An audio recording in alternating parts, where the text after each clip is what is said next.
అహ్మదాబాద్ విమానాశ్రయం నుంచి టేకాఫ్ అయిన కాసేపటికే కుప్పకూలిన ఎయిర్ ఇండియా AI-171 విమాన ప్రమాదంపై ప్రాథమిక విశ్లేషణలో కీలక అంశాలు వెలుగులోకి వస్తున్నాయి.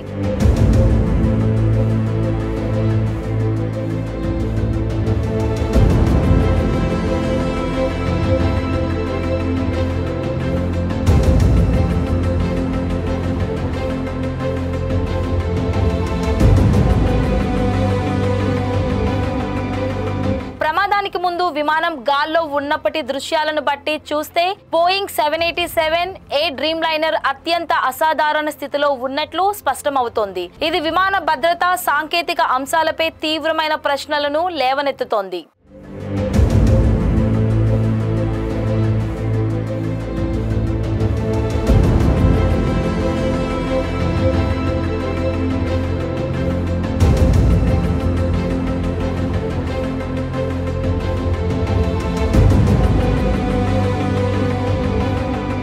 విమానం టేకాఫ్ అయిన తర్వాత దాని ల్యాండింగ్ గేర్ తెరిచే ఉండటం, అదే సమయంలో రెక్కల ఫ్లాప్స్ పూర్తిగా ముడుచుకొని ఉండటం దృశ్యాల్లో స్పష్టంగా కనిపించింది. విమానం గాల్లోకి లేచే కీలకమైన తొలి దశలో ఇది చాలా అసాధారణమైన పరిస్థితి అని నిపుణులు చెబుతున్నారు.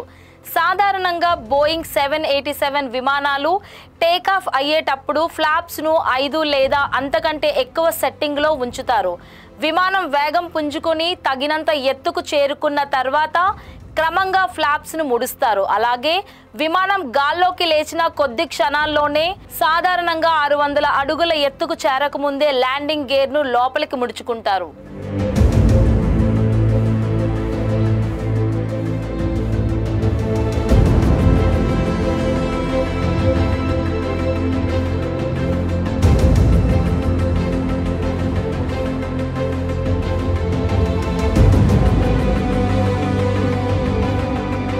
ఈ విధంగా చూసుకుంటే ప్రమాదానికి గురైన విమానం దృశ్యాలను బట్టి ల్యాండింగ్ గేర్ కొద్దిసేపు ముడుచుకోవడం ప్రారంభించింది. ఆ వెంటనే పైలట్ దానిని మళ్లీ కిందకు దించినట్లు తెలుస్తోంది. ఇంజన్ శక్తి కోల్పోవడం లేదా పవర్ ఫెయిల్యూర్ జరిగినట్టు గుర్తించి పైలట్ ఈ చర్య తీసుకుని ఉండవచ్చని ఒక అంచనా. టేకాఫ్ అయిన కొద్ది క్షణాలకే విమానంలో పవర్ ఫెయిల్యూర్ సంభవించినట్టు తెలుస్తోందని విశ్లేషకులు భావిస్తున్నారు.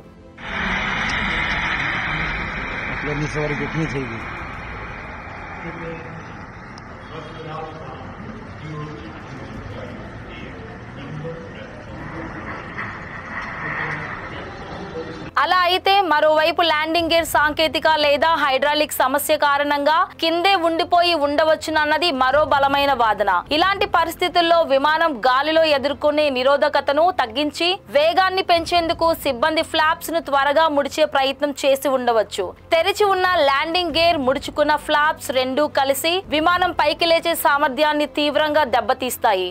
అయితే తక్కువ ఎత్తులో తక్కువ వేగంతో ప్రయాణిస్తున్నప్పుడు ఫ్లాప్స్ ను త్వరగా ముడవడం చాలా ప్రమాదకరమని, ఇది విమానం గాల్లో పట్టుకోల్పోయి కింద పడిపోయే ప్రమాదాన్ని పెంచుతుందని నిపుణులు హెచ్చరిస్తున్నారు.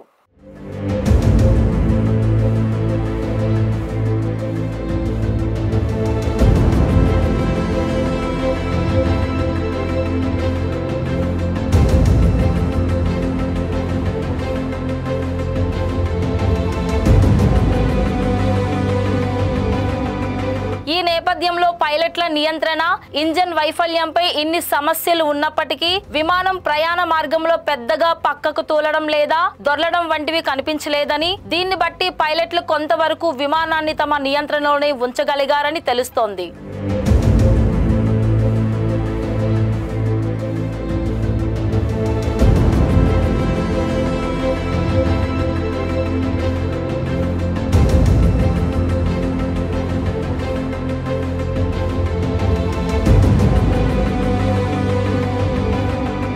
విమానం కుడివైపు రడ్డర్ కదిపినట్టుగా కొన్ని ఊహాగానాలున్నాయి. ఇది ఎడమవైపు ఇంజన్ విఫలమైందనడానికి సూచన కావచ్చు. అయితే కేవలం ఇంజన్ వైఫల్యం మాత్రమే ల్యాండింగ్ గేర్ కిందకు ఉండటం, ఫ్లాప్స్ పైకి ఉండటం వంటి అసాధారణ కాన్ఫిగరేషన్ మాత్రం వివరించలేదు.